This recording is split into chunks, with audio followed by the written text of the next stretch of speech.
Hello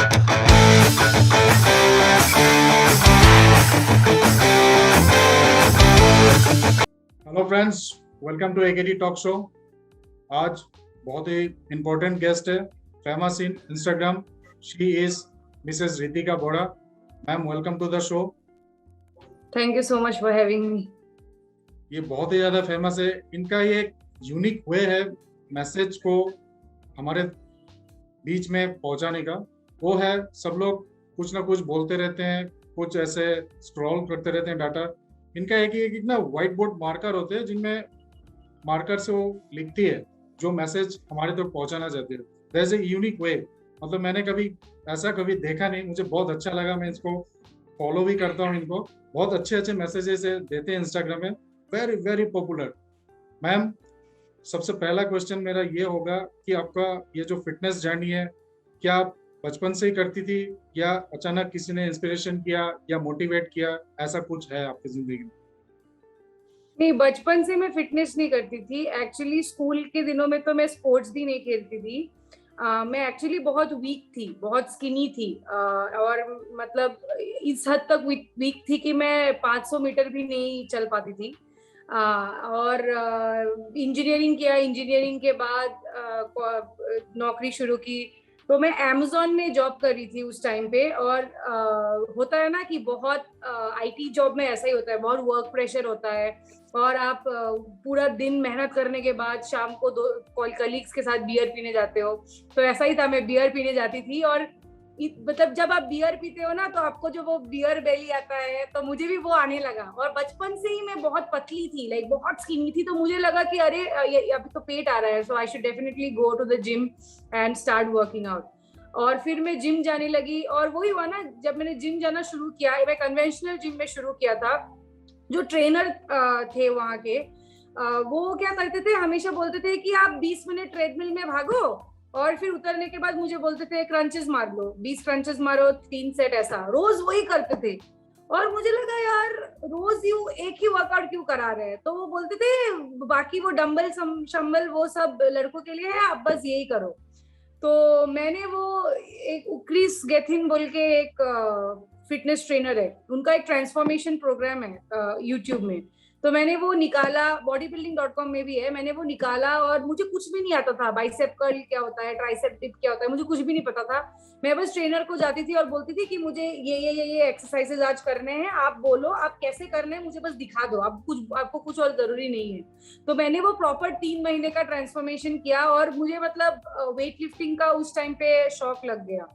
और तभी एक दिन ऐसे ही यूट्यूब में वर्कआउट वीडियोस में ढूंढ रही थी, और मैंने एक लड़की को देखा, एक लड़की का वीडियो देखा कि वो खतरनाक पुलअप्स कर रही थी, मतलब नॉन स्टॉप 30-40 पुलअप्स कर रही थी। और मैंने सोचा यार, लड़कियां भी ऐसे कर सकती है, लड़कियां भी पुलअप्स कर सकती है।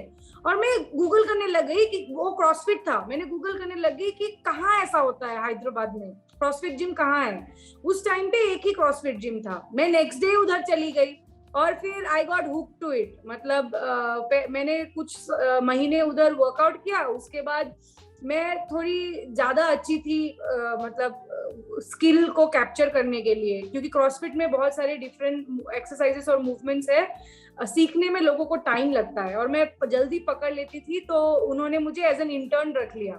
उन्होंने बोला कि we will guide you towards it, if you feel like changing your career in few months, you can go ahead and do सो।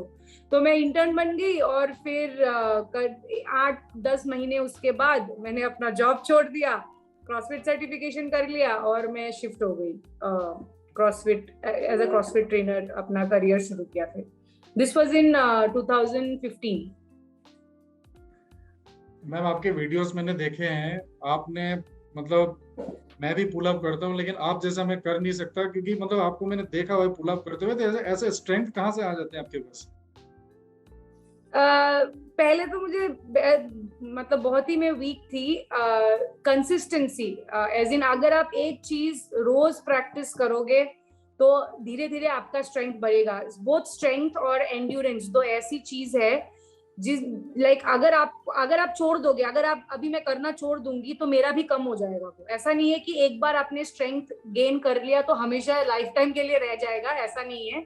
आपको कंसिस्टेंटली करना पड़ेगा वो रिटेन करने के लिए स्ट्रेंथ को।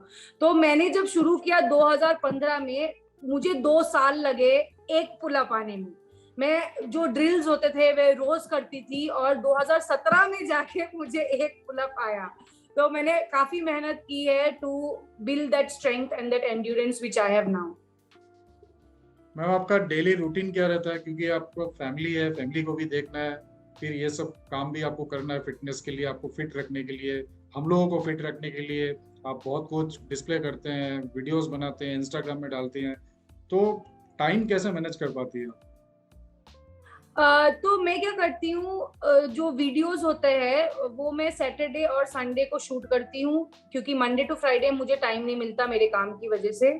और शूट करके बैचेस में शूट करके मैं रख देती हूँ और फिर मैं उनको throughout the week daily और ऑल्टरनेट डेज में अपलोड करती हूँ। मेरा अभी रूटीन ऐसा है कि मैं रोज सुबह 5 बजे उठती हूँ। 5 बजे उठने के बाद मैं अपना मेडिटेशन करती हूँ और उसके बाद 6 बजे से मेरा सेशन स्टार्ट होता है। 6 से अभी 8:30 बजे तक मेरा सेशन है सुबह, और उसके बाद मैं जिम जाती हूँ, खुद का वर्कआउट करती हूँ, मैं वापस आती हूँ 11:30 के आसपास। उसके बाद मैं 12 से 1 बजे पढ़ाई करती हूँ और फिर 1 से 2 लंच करती हूँ और फिर 2 से 3 मैं क्या करती हूँ, मेरे रिमोट कोचिंग क्लाइंट्स भी है। रिमोट कोचिंग एक ऐसा ट्रेन करने का जरिया है कि आप एक ऐप के थ्रू अपने क्लाइंट्स को ट्रेन करते हो। मतलब वो क्लाइंट्स ऑलरेडी उनको नॉलेज है फिटनेस के बारे में, उनको बस एक प्लान चाहिए, एक गाइड चाहिए, एक पुश चाहिए टू डू बेटर। तो मैं एक ऐप के थ्रू उनको वर्कआउट असाइन करती हूँ और ट्यूटोरियल वीडियोस भी वहां होता है, जहाँ पे वो लोग अगर डाउट आए तो ट्यूटोरियल वीडियोस देख सकते हैं। तो मैं वो लोग क्या करते हैं, वो वर्कआउट करने के बाद अपडेट डालते हैं कि आज मैंने इतना उठाया, ऐसा था वैसा था। तो 2 से 3 में वो चेक करती हूँ कि किसने कितना किया, कैसा किया। और 3 से फिर मेरा वीडियो कॉल वाले सेशन स्टार्ट होते हैं और वो चलता है 6:30 तक। और 6:30 के बाद डिनर बनाती हूँ, डिनर खाती हूँ, बस वही वैसे मैनेज करना पड़ता है। Hats off to you, hats off to you, salute to you, ma'am. Thank you so much. मैं एक चीज और पूछना चाहूंगा कि इतने सारे वर्कआउट करते, इतने सारे एक्सरसाइज भी आपने देखा होगा, तो आपके फेवरेट वर्कआउट क्या है? कौन सा वर्कआउट करके आपको मतलब दिल पे सुकून सा मिलता है कि हाँ आज मैंने कुछ किया है? मेरे लिए जब मैं वेट लिफ्टिंग करती हूँ, स्क्वाट्स हो या डेडलिफ्ट हो, जब मैंने शुरू किया था तो मैं एम्प्टी बारबेल से भी नहीं कर पाती थी, मतलब इतना मैं वीक थी। तो अभी जब मैं 100 किलो उठाती हूँ तो मुझे अंदर वो सेटिस्फेक्शन मतलब आता है कि इतने सालों में जो मेहनत किया, अभी मतलब I got the result. I want to still grow ahead and और भी आगे जाना चाहता हूँ। तो वही तो अच्छा फीलिंग आता है कि इतनी वीक थी पहले और अभी ऐसा है। क्योंकि बहुत सारे लोग बचपन में भी स्पोर्ट्स खेलते हैं, उनके लिए थोड़ा इजी होता है जो बचपन से खेल कूद करके मतलब फिटनेस में आए हैं। तो वही। What are your future plans, ma'am? Actually, abhi I have my own online fitness business that is going quite well. I also have a women's sports community I run with my partner in Hyderabad. तो basically क्या होता था, मेरा जो husband है वो Saturday Sunday रोज खेलते थे क्रिकेट फुटबॉल अपने दोस्तों के साथ। और मुझे खेलने के लिए कोई क्योंकि लड़कियां खेलती नहीं है, मतलब लड़कियां बचपन में खेलती है, वंस दे बिकम टीनेजर और एडल्ट दे आर लाइक अब खेल कूद गया, वैसे ही सोचते हैं। तो उनको खेल मतलब मुझे खेलने के लिए कोई था नहीं मेरे पास। तो मैं और मेरी और एक पार्टनर है, उन्होंने हमने क्या किया, हमने एक स्पोर्ट्स कम्युनिटी स्टार्ट किया है हैदराबाद में।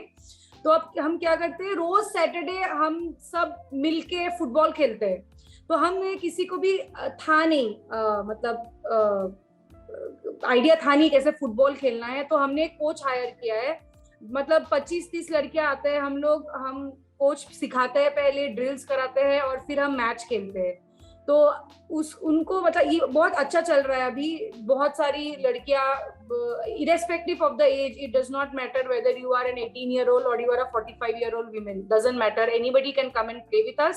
तो मैं चाहती हूँ कि इन फ्यूचर हम और भी स्पोर्ट्स मतलब शुरू करें। अभी बस फुटबॉल खेल रहे हैं, अक्टूबर से हम बास्केटबॉल भी स्टार्ट कर रहे हैं। वैसे धीरे धीरे जितने भी स्पोर्ट्स मतलब हो सके, मैं चाहती हूँ कि और भी ज्यादा जो महिलाएं हैं हैदराबाद में वो आए और हमारे साथ खेले, क्योंकि अच्छा लगता है। सब डिफरेंट बैकग्राउंड में है, कोई किसी को नहीं जानता, but this sport is bringing all the women together, and you know you are getting fit at the same time and you are having fun as well. So yeah ma'am, बहुत अच्छा लगा आपसे बात करने के लिए, बहुत कुछ सीखने को मिला, बहुत कुछ जानने को मिला। जाते जाते हमारे ऑडियंस के लिए you want to say something, you want to spread some message regarding fitness? लोगों को क्या लगता है कि जब बंदा फिटनेस कर रहा है, कोई वर्कआउट कर रहा है, हमेशा आपको एकदम स्ट्रिक्ट रहना है, डाइट फॉलो करना है, ये करना है। लेकिन लाइफ ऐसी नहीं होती। आई मीन आपको अपने फैमिली के साथ रहना होता है, आपको दोस्तों से भी मिलना होता है, और आप हमेशा इतनी कंट्रोल में नहीं रह सकते, और वो सस्टेनेबल है भी नहीं, क्योंकि आप अगर बहुत ही स्ट्रिक्ट रहोगे तो after a while you will get fed up. So I always tell my clients also to follow the 80-20 approach. 80% you will be good, 20% it's okay. Let's say if अगर आपको मतलब डेजर्ट खाना है तो वीकेंड में एक डेजर्ट चलता है, ये ऐसा नहीं कि आप नहीं खा सकते। तो वही अगर आप एक ऐसा अप्रोच लोगे जो आप लाइक लाइफ टाइम तक फॉलो कर सको, तो that will be the best way to live a healthy life. क्योंकि जो फैट डाइट्स होते हैं, 21 दिनों में 5 किलो वेट लॉस कर लिया, ये सब अगर आप करने जाओगे तो आप नहीं कर, वो सस्टेनेबल नहीं है। तो आप इवेंचुअली जो भी वेट लॉस करोगे वो गेन कर लोगे। तो वही हेल्दी लाइफस्टाइल के लिए एक 80-20 अप्रोच लेना जरूरी होता है मेरे ख्याल से। Great ma'am, great. तो इसी के साथ मैं इस टॉक शो को मैं एंड करना चाहूँगा। दोस्तों, आज का ये कंटेंट आपको अगर पसंद है तो काइंडली लाइक कर दीजिएगा, शेयर कर देना, और कमेंट बॉक्स में अपना कमेंट जरूर डाल देना। And also don't forget to press the notification button as well. तो आज का कंटेंट मैं यहीं पे ख़त्म करना चाहूँगा। Thank you ma'am, thank you दोस्तों। Thank you. Till then, stay tuned for the upcoming videos. Thank you.